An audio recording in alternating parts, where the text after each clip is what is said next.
How do guys, it's Luke at Luke's APS, and you might be thinking, why are you down on your hands and knees at top of the stairs? The answer is I want to talk about this. No, I don't want to talk about a Kalak, IKEA box, or stand, whatever you want to call it, shelving unit. I want to talk about modular tiles, and mats, and modular gaming terrain, and why I don't like it. But there are pros and cons. Let's have a discussion. I'll see you after this.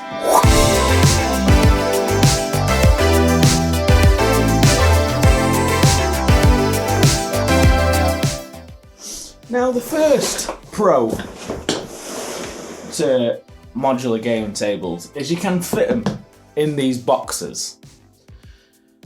Now, I do like this. I like the fact that you can fit a 6x4 in half of one of them units. So 4 of these boxes, done how I've done them, will fit in half a unit. So then you've got the other half a unit to store your miniatures and all your other game necessities, shall we call it. But that's one pro. That's one thing that I can come to terms with. So these boxes hold around 9-10 squares. So if you are just having a nice flat 3x3 or 4x4, you could get away with putting just a flat gaming table in about 2 of these boxes. So for storage, these units are awesome for them. They also do half tiles as well, so if you want to move the grid a little bit, they are quite nice. But as you can see with the forest tile and everything else, they all fit in there quite well. The biggest thing with this is you can get about, say, 5-6 tiles in that box plus the forest with the trees on, but you can always take the trees off if you don't want, like these ones are completely removable. The half tiles are quite nice because you can sort of offset the forest like I've done here. I've made like an L shape of the forest, and then you just put another half tile on and like a corner hill or a full tile, sorry, and then you get a nice 3x3. Once it's all together, it looks okay.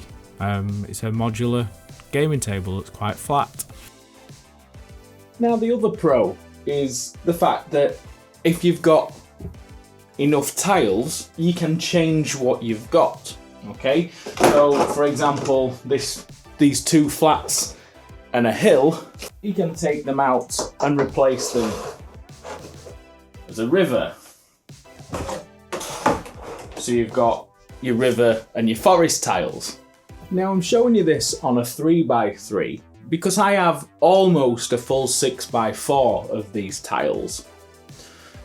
But then that's not modular because it's a 6x4. It can go a couple of ways. Well, I'll have a river running through the middle, or I'll have a river running along one edge, or I can sort the mountains out, so I've got a mountain either side or a mountain running just along one side. But there's not much you can do. It's like if you had a fixed board, you could spin it round, and that's about the same. The only difference is if you don't want a river, you need more tiles. A lot of people that talk about modular terrain, it's about storage. It's not really about modularity. So if you are struggling for space, then they're good to store. But if you're struggling for space, you can't also have a lot of these tiles, and that's the issue I have. I've got enough I could possibly store 2 6x4s in this method. That would give me a good modular table. So you need 2 whole 6x4s to make a proper modular table. Now, I can't demonstrate that properly because I don't have enough tiles to do so.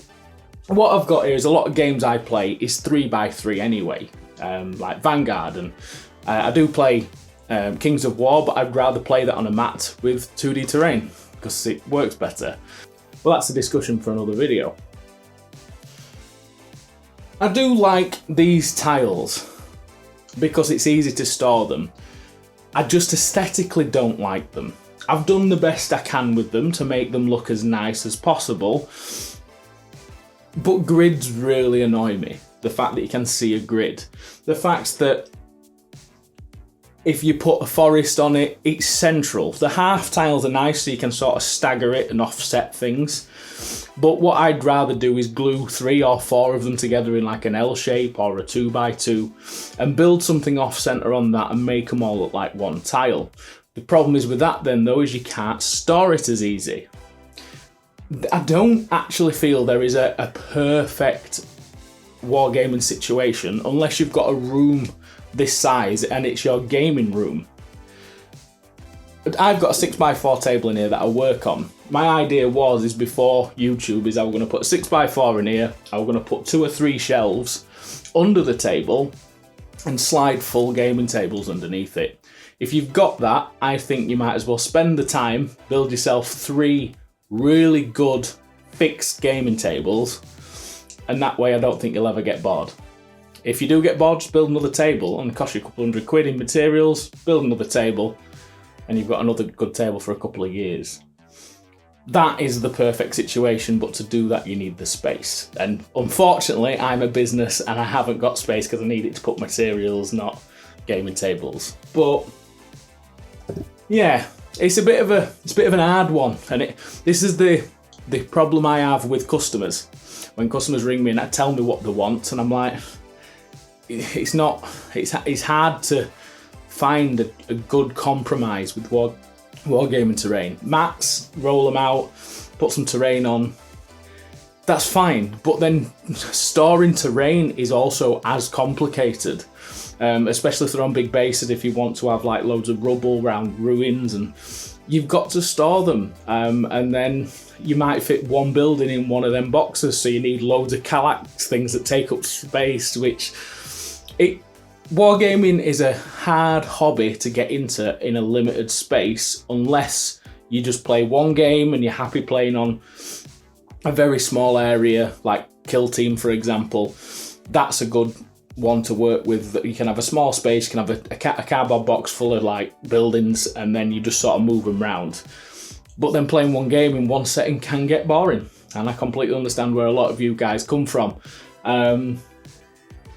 It's just a really hard one. What do you do? Put in the comments below. What do you think is the perfect Wargames terrain setup? This is my compromise. I haven't got space to store a full board, so I'm happy. Well, I'm not happy with this, but this will do me for gaming until I have a big unit where I can put all my work stuff in, and then this room can be turned into a gaming room, which would be awesome. But anyway, guys, put in the comments below what you think, and we'll wrap this up. I'll see you in a sec. So guys, I don't think there's a perfect solution for any wargamer out there at all. It depends down to what you want. Most people are happy with a rollout map with terrain on. The only thing that annoys me about that is all the base terrain has a good, 3 or 6 mil lip, and then you texture it, you put your flocks and everything on, and it just looks like you've got little mounds with terrain on everywhere. Mats are very great for rolling up, terrain in a box, sorted. I like mats for games like Kings of War and Mass Battle, but when it comes to skirmish, I love textured mats or textured gaming surfaces like this modular tile. That's why when this company got in contact with me, I was quite happy to take it on, because then I can have a gaming board and I can build myself a gaming board like you've seen. Again, I'm not completely happy with it because it's very unnaturally flat. The reason that a gaming table like that has to be flat is because you've only got a square foot, which you don't want to start putting like undulations on the tile, because when you start sticking them all together, all your undulations make the grid even more apparent because your lumps will be around the middle of each tile. So they're not perfect. The way to make them better would be to make 2x2s or 2x1s, and so you can stack them in however you want. Problem is with that then, storage. So it's a nice compromise. It's a bit of, you can build like a terrain on a 1x1 tile, like you can put a house with a walkway so it blends into the gaming table better. So I prefer this system to any other. My favourite is fixed. Now I know a lot of people are going to say I hate fixed because you get bored of playing on it and everything else. But realistically, how many times do you play a year in home? Me, at the moment with how busy I am, it's probably once a month if I'm lucky. If I had a very nice gaming table, once a month I'd be very happy just to play on that. I could always turn it round, I could play from different angles. This is what I'm talking about. It's hard to find what's perfect. I just like fixed because it all looks nice. It's very immersive. It's great for skirmish games. Not so good for your mass battle games, but great for skirmish. Because at least then you can have little scenarios in parts of the board as well.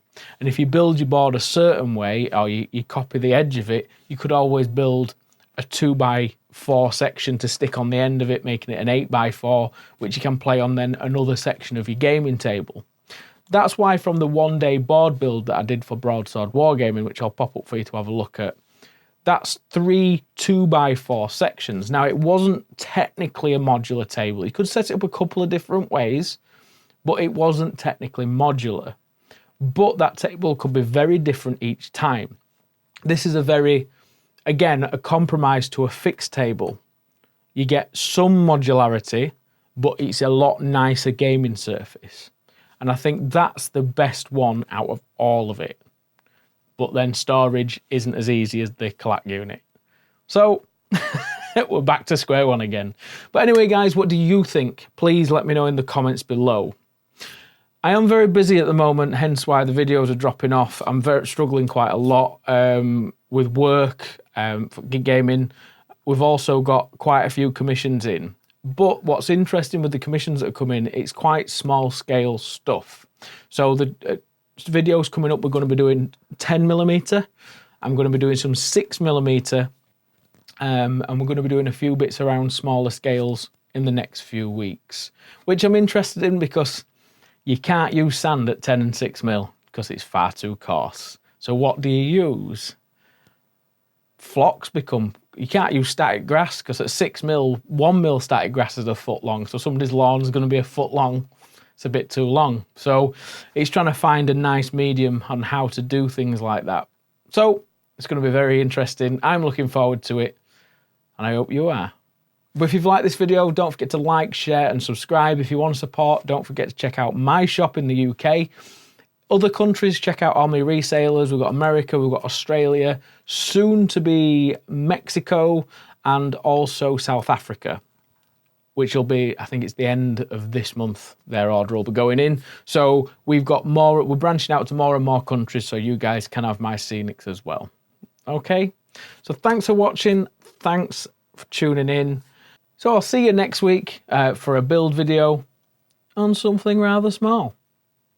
I'll see you next week. Love, love, love.